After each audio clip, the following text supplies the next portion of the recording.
मेरी खाला की देवरानी थोड़े दिन पहले अपने नए घर में शिफ्ट हुई थी। खाला अपनी देवरानी से मिलने उनके घर जा रही थी, तो मैं भी उनके साथ उनकी देवरानी के घर गई।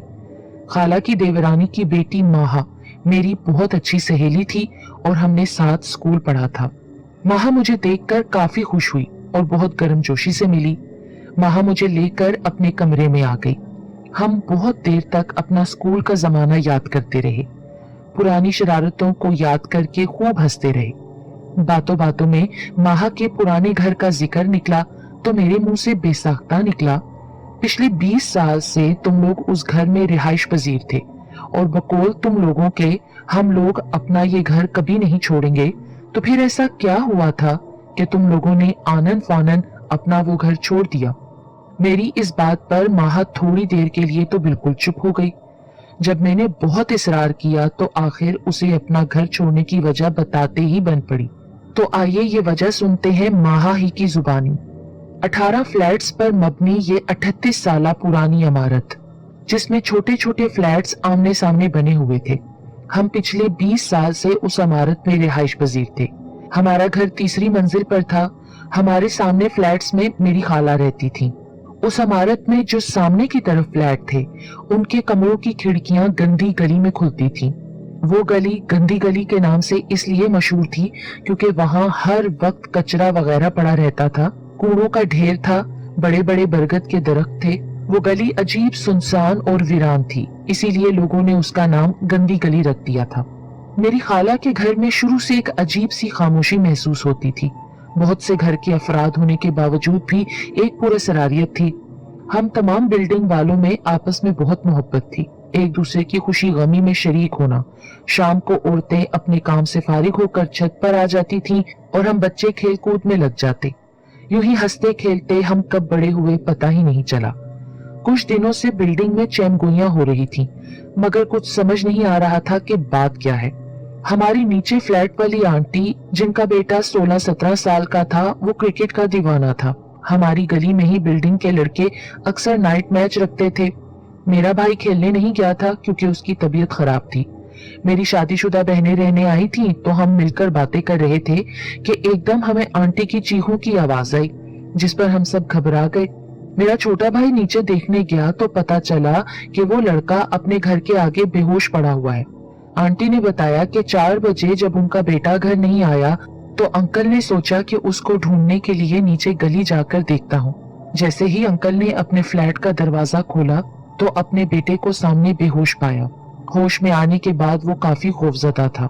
दूसरे दिन मेरी अम्मी और खाला दोनों आंटी के यहाँ गए तो उन्होंने बताया कि रात जब मेरा बेटा मैच खेलकर ऊपर आया, अपने घर के बाहर पहुंचकर उसकी नजर इत्तफाकन ऊपर जाती सीढ़ियों पर पड़ी। उसने देखा कि एक सफेद लिबास में औरत खड़ी है। उसकी कमर मेरी बेटे की जानिब थी। औरत के लंबे सफेद बाल जमीन को छू रहे थे। उसने जब मेरे बेटे की तरफ मुड़कर देखा तो उसका पूरा चेहरा सफेद था, आंखें भी बिल्कुल सफेद, जिनकी पुतलियां गायब थीं। उस औरत को देखकर मेरा बेटा खौफ से बेहोश हो गया। अब अम्मी और खाला काफी खौफजदा हो गई थी। एक शाम खाला हमारे घर बैठी हुई थी। चाय के दौरान अम्मी ने खाला की बाबत दरियाफ्त किया क्योंकि हम नोट कर रहे थे कि खाला कुछ दिनों से बहुत चुप चुप है। अम्मी के पूछने पर वो बताने लगी कि रात में सो रही थी कि आधी रात को मुझे ऐसा लगा कि कोई कमरे में गहरे गहरे सांस ले रहा है, जबकि कमरे में मेरे अलावा और कोई नहीं था। मैंने उसको अपना वहम करार दिया, मगर अब सांस की आवाज तेज हो गई। फिर मुझे अपने तकिए पर दबाव सा महसूस हुआ, जैसे कोई सर रख कर लेटा हो, और अब सांस की आवाज साफ मुझे अपने कानों में आ रही थी। खौफ से मेरा दम खुश्क हो गया।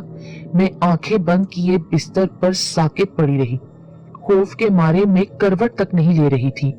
फिर मुझे गरम गरम सांसें मेरी गर्दन पर महसूस हुई। ऐसा लग रहा था कि मेरे पीछे कोई चीज है जो मुझे उठकर देख रही है। मैंने अपनी आंखें खौफ के मारे बंद रखी। जैसे ही दिल में आयतल कुर्सी का विर्द करने लगी, आहिस्ता आहिस्ता सांसों की आवाज खत्म हो गई। दूसरे तीसरे दिन सुकून रहा, मगर चौथी रात मुझे लगा कोई जोर जोर से बेड हिला रहा है। फिर मुझे अपने बेड के नीचे आहट महसूस हुई। उसके बाद तेज तेज सांस लेने की आवाजें मुझे बेड के नीचे से आने लगी। मैं तो घबरा के कमरे से बाहर की तरफ दौड़ी और टीवी लाउंज में आ गई। घड़ी पर नजर पड़ी तो रात के 3 बज रहे थे। अभी मैं अपने खौफ को कम कर रही थी कि अचानक लाउंज का पंखा तेज चलने लगा। मैं खौफजदा होकर पंखे को देखने लगी कि मेरे देखते ही देखते लाइटें जलना बुझना शुरू हो गई। मैं वहशत से घबराती कमरे में भागी। फजर तक यही तमाशा चलता रहा। आजान होते ही ये सिलसिला रुक गया।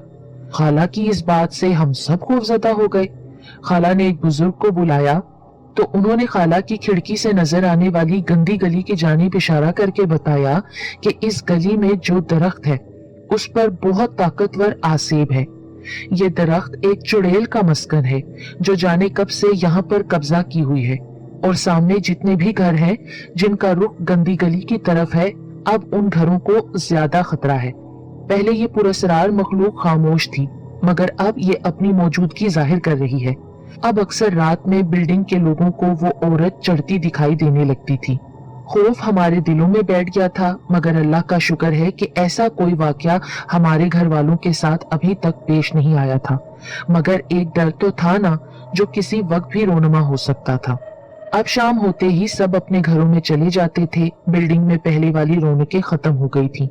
एक रोज मेरा बहुत दिल चाह रहा था कि मैं रूही आंटी के घर जाऊं। उनसे पिछले 1 हफ्ते से मैं नहीं मिली थी। वो मुझे अपनी बेटियों की तरह चाहती थी। शाम के वक्त मैं और अम्मी आंटी के घर चले गए तो आंटी बहुत ज्यादा कमजोर लग रही थी। आंखों के नीचे काफी हल्के दिखाई दे रहे थे। मैंने पूछा, क्या हुआ है आंटी, बीमार हैं आप? तो आंटी की आंखों में आंसू आ गए। वो बोली, रात मेरे शोहर अपने दोस्त के बेटे की शादी में गए तो उस रात में घर में अकेली थी। दिल मेरा बहुत घबरा रहा था। मैं आकर कमरे की खिड़की में खड़ी हो गई। मेरी निगाह जैसे ही गंदी गली वाले दरख्त पर पड़ी, मुझे ऐसे लगा जैसे वहां कोई चीज है। पहले मैंने अपना वहम समझा। जब मैं दरख्त को घूर के देखने लगी तो मुझे ऐसे लगा कि जैसे दरख्त के बीचों बीच मैंने कोई औरत नुमा चेहरा देखा हो। मेरे दोबारा गौर करने पर वो चेहरा वहां मौजूद था, लेकिन वो औरत का होने के साथ साथ बेहद भयानक चेहरा था। मुझे ऐसे लग रहा था जैसे पुतलियों के बगैर आंखें मुझे घूर रही हैं। मैं खौफजदा होकर खिड़की बंद करके बेड पर आकर बैठ गई। अपना खौफ जायल करने के लिए मैं टीवी ऊंची आवाज में लगाकर बैठ गई थी। टीवी देखते देखते मुझे नींद के झोंके आने लगे, तो मैंने सोचा टीवी बंद करके थोड़ी देर सो जाती हूँ। सोते हुए पता नहीं मुझे कितनी देर हो गई थी कि मुझे लगा जैसे बेड पर कोई लेटा है। रात के 1 बजे का वक्त होगा। मैं समझ गई कि शायद मेरे शोहर वापस आ गए हैं और उन्होंने मुझे नींद से जगाना मुनासिब नहीं समझा। बेल बजाकर चाबी से गेट खोलकर अंदर आ गए होंगे। मैंने करवट बदली तो खौफ से मेरे रोंगटे खड़े हो गए। मेरे बराबर एक औरत लेटी हुई थी जिसके सफेद लंबे बाल उसके मुंह को ढांपे हुए थे। इससे पहले मैं चीख मारती, वो मेरे देखते ही देखते उड़ के जैसे खिड़की में चली गई और फिर वहां से जोरदार कहका लगाकर गायब हो गई। उसके बाद तो फिर मुझे कोई होश नहीं रहा। जब मेरी आंख खुली तो मेरे शोहर को मैंने अपने सरहाने परेशान बैठे पाया। बस तब से ही मेरी ये हालत है। मैं तो खौफ में जिंदगी गुजार रही हूँ। बुखार है कि छूटने का नाम नहीं लेता, और अब हम ये घर बहुत जल्दी छोड़कर जा रहे हैं। आंटी की बात तो मेरे जहन पर सवार हो गई थी कि अब हम ज्यादा घर से भी नहीं निकलते थे। एक रात मेरी खाला का बेटा अपने दोस्त के घर गया हुआ था। रात आते आते उसे 2 बज गए। वो बिल्डिंग की सीढ़ियां चढ़ रहा था। उसे लगा जैसे कोई उसके साथ सीढ़ियां चढ़ रहा है।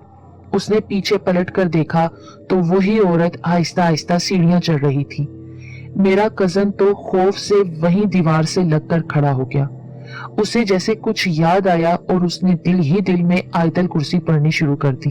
वो औरत बहुत खामोशी से मेरे कजन के बराबर से होती हुई ऊपर छत की जानिब बढ़ गई। इस तरह के और भी वाकयात रोनुमा हुए, मगर अब हम लोग जल्द अज जल्द ये घर छोड़ना चाहते थे। हमने और खाला ने स्टेट एजेंट से बात की और थोड़ी तगोदो के बाद हमारे घर बिक गए। हम लोग बहुत खुश थे कि जिस खौफ में हमने ये वक्त गुजारा था वो हम लोग ही जानते थे। सामान भी दिन के दिन ही हम नए घर को पहुंचाते थे और कोशिश यही होती थी कि रात के लिए हमें कोई काम ना हो। फिर थोड़े ही दिन में हम अपने नए घर आ गए। उस बिल्डिंग में जो हमारा घर था उसमें हमारी मासी जुलेखा हमारे पास काम करने आती थी। अब वो नए घर में भी आ रही थी, लेकिन पिछले 2 हफ्तों से उसने छुट्टी की। वो अब भी उस बिल्डिंग में कई घरों में काम करती थी। 2 हफ्ते बाद जब वो आई तो उसका चेहरा काफी जर्द था। अम्मी ने पूछा क्या बात है, बीमार थी? कहने लगी बाजी क्या बताऊं, बिल्डिंग में किसी के घर में शादी थी तो मैं काम की ज्यादती और उस बाजी के इसरार पर उनके रात घर में ही रुक जाती थी, मगर फजर से पहले मैं घर के लिए निकल जाती थी। आपको तो पता है मेरे घर का रास्ता गंदी गली से ही गुजरता है। मैं तेज तेज चल रही थी एक दिन, क्योंकि मुझे गली में घुसते ही खौफ आने लगा था। अभी फजर की अजानें होने में वक्त था, सोचा पहले ही मैं अपने घर चली जाऊंगी। अभी बाजी में दरख्त तक ही पहुंची थी कि मुझे किसी औरत के हंसने की आवाज आई। मेरी नजर डरते डरते जो ही दरख्त पर पड़ी तो क्या देखती हूँ कि एक भयानक चेहरे वाली औरत, जिसकी आंखें सफेद थी, पुतलियां गायब थी, उल्टी दरख्त पर लटकी हुई थी और आंखें घुमा घुमा कर मुझे देख रही थी। बाजी उसके इस कदर खौफनाक कहकों की वजह से मैं तेज तेज भागी, गिरती पड़ती अपने घर पहुंची, ये मैं ही जानती हूँ। 2 हफ्ते तक बुखार में मैं फनकती रही हूँ। अभी भी मेरी तबीयत ठीक नहीं है। सोचा आज आपके घर में आकर गैर हाजिरी की वजह बता दूं। जुलेखा की इस बात पर मेरे और अम्मी के रोंगटे खड़े हो गए कि अगर खुदा ना करे कि ऐसी चीज मैं देख लेती तो ना जाने मेरी उस वक्त क्या हालत होती। अबू ने हमें मशवरा दिया कि इस काम वाली को तुम लोग काम से फारिग कर दो, कोई और काम वाली रख दो। क्या पता इस काम वाली पर भी उस चुड़ैल के असरात हों अभी भी। इसलिए हम लोगों ने अबू के सलाह मशवरे के बाद उस काम वाली को काम से निकाल दिया और अपने ही इलाके की काम वाली को अपने घर में रख लिया। तो इस तरह अपनी क्लास फेलो माहा की सारी बात सुनकर मेरे तो पैरों के नीचे से जमीन ही निकल गई। मैंने अपनी दोस्त माहा से कहा कि तुम लोगों ने बहुत अच्छा किया उस पुरानी बिल्डिंग वाले घर को छोड़ के, और फिर मैंने अपने आप से पक्का तहैया किया कि हमेशा अपने इर्द गिर्द कुरानी आयात का हिसार बांध कर रखूंगी। क्या पता कभी ऐसे ही नादीदा हादसे से दो चार होना पड़े तो ये हिसार मेरी हिफाजत करेगा।